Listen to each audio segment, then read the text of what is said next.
She walks into a room and nobody has to tell you who she is. No dramatic entrance, no loud voice, no outfit worth $1,000 necessarily, just presence. You've seen her. That woman who seems to float through a party, a meeting, a dinner, and somehow leaves everyone feeling a little more important for having talked to her. You've probably wondered what she knows that you don't. Here's the secret nobody says out loud. It's not luck. It's definitely not money. It's a set of small, almost invisible habits. Etiquette, basically. But not the stiff white gloves, which fork do I use kind your grandmother warned you about. This is the modern version. The kind that reads as confidence instead of stuffiness. The kind that says, I respect myself and I respect you too, without ever saying a word. So today, 15 of these hacks. The subtle, almost sneaky habits that elite women use to level up every room they walk into. First one happens before you even open your mouth. Number 1, master the elegant entrance. Most people walk into a room like they're trying to get through it as fast as possible. Head down. Phone out. Beelining for the one person they already know. Try the opposite. Walk in slower than feels natural. Look up. Make actual eye contact. Maybe a small nod to a stranger. That's it. That's the whole hack. Feels awkward the first few times, like everyone's watching you. Nobody's watching you. But 30 seconds of calm, unhurried energy says, I belong here, before you've said a single word. Number 2, stop over-explaining yourself. Someone asks if you can make it Friday. Watch what most people do. I can't because my cousin has a flight and my dog has a vet thing and also work might... Nobody asked for the essay. The polished move? I can't make it, but let's find another time. Full sentence. Full stop. Here's why this works. Every extra explanation is basically an apology in disguise. It begs, please don't be mad at me. A short, warm answer says the opposite. Your time is valuable, and you don't owe anyone a defense for how you spend it.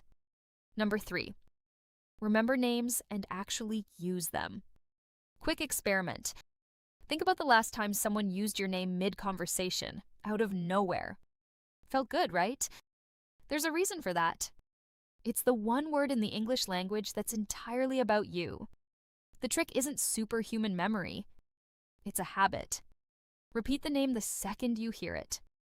Nice to meet you, Sarah. Use it once more before you part ways. So good talking to you, Sarah. 2 uses.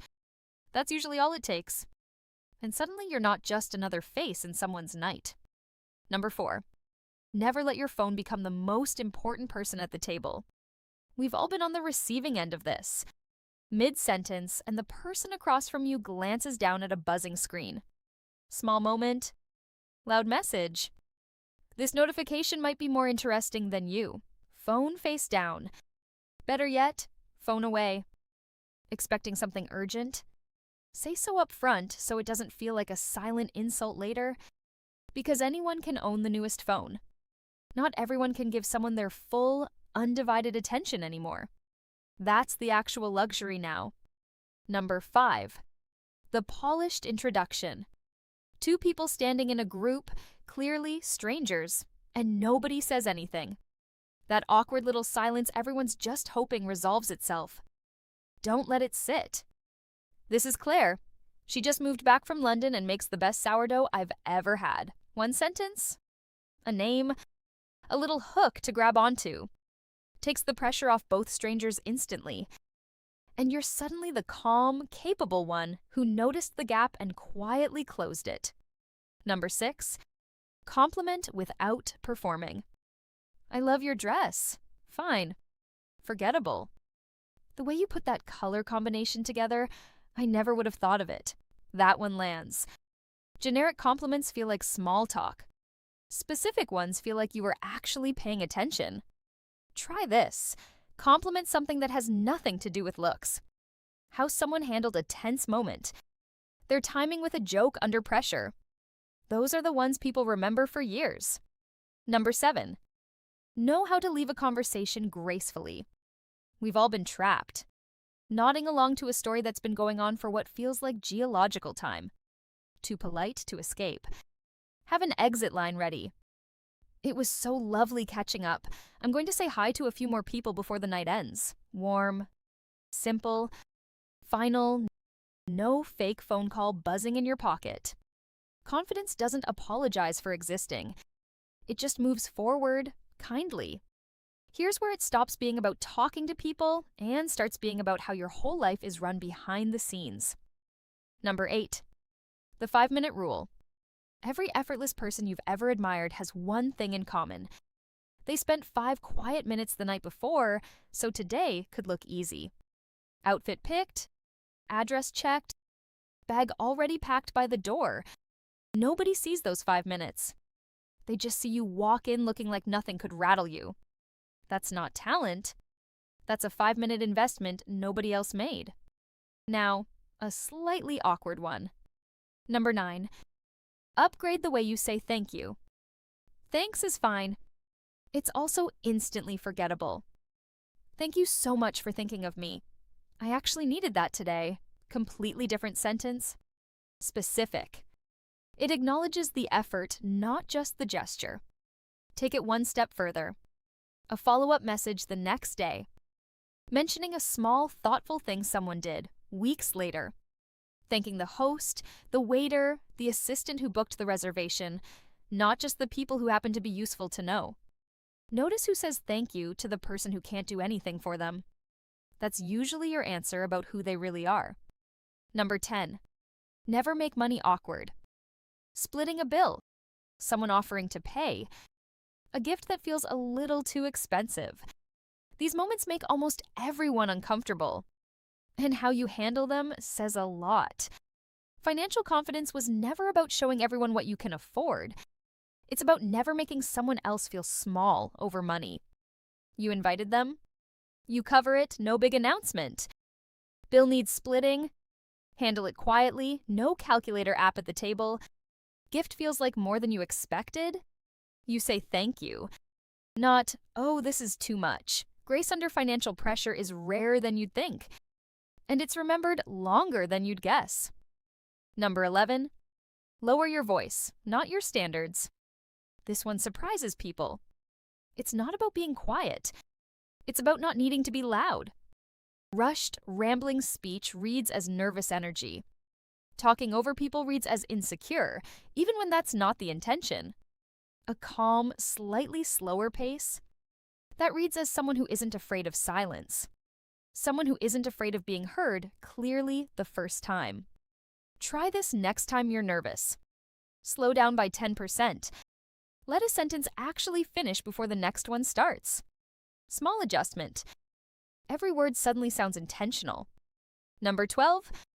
Don't turn gossip into social currency. Gossip is tempting because it works in the short term. Nothing bonds two people faster than a juicy secret about someone else. Here's the catch nobody says out loud.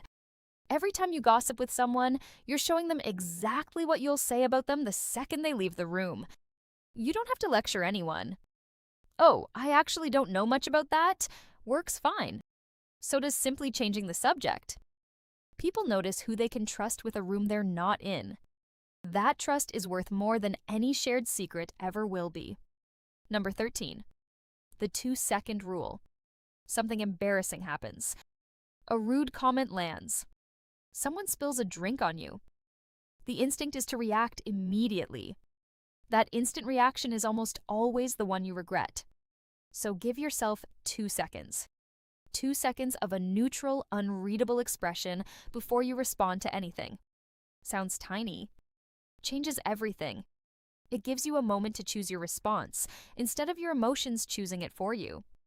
And honestly, composure in an awkward moment beats the perfect comeback every single time. Now here's where the list stops being about you. Number 14. Make everyone feel seen. Sit with this for a second. The most impressive person in a room usually isn't the one getting all the attention. It's the one giving it away. Greeting the host on the way out, not just on the way in. Including the quiet person standing at the edge of the group. Thanking the server by name. treating the assistant exactly the way you'd treat the CEO. How someone treats people who can't do anything for them? That tells you everything about who they actually are, underneath the polish. And now, the final one, the one that kind of undoes everything you just heard, in the best way. Number 15, the ultimate hack. Stop trying to look elite. All 14 of those habits work best the moment you stop performing them and just start living them. The second something feels like a performance, people can sense it. Real elegance isn't loud. It doesn't need an audience. It comes from respecting yourself enough that you stop needing anyone else's approval to feel it. You don't need to prove you're sophisticated. You don't need to prove you're wealthy or desirable or important. The moment you stop trying to prove any of it, that's the exact moment it starts showing up naturally. Confidence, consideration, authenticity, staying steady when things get uncomfortable. Every single time, those things outperform imitation.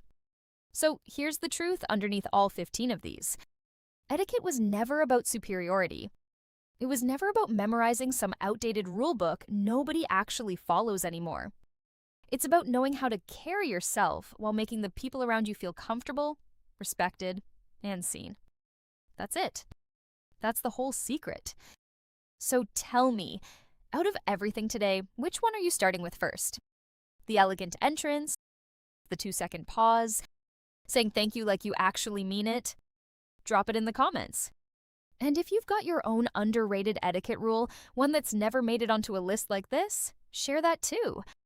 I read every single one. If this gave you something to think about, hit like, subscribe for more, and I'll see you in the next one. Stay classy,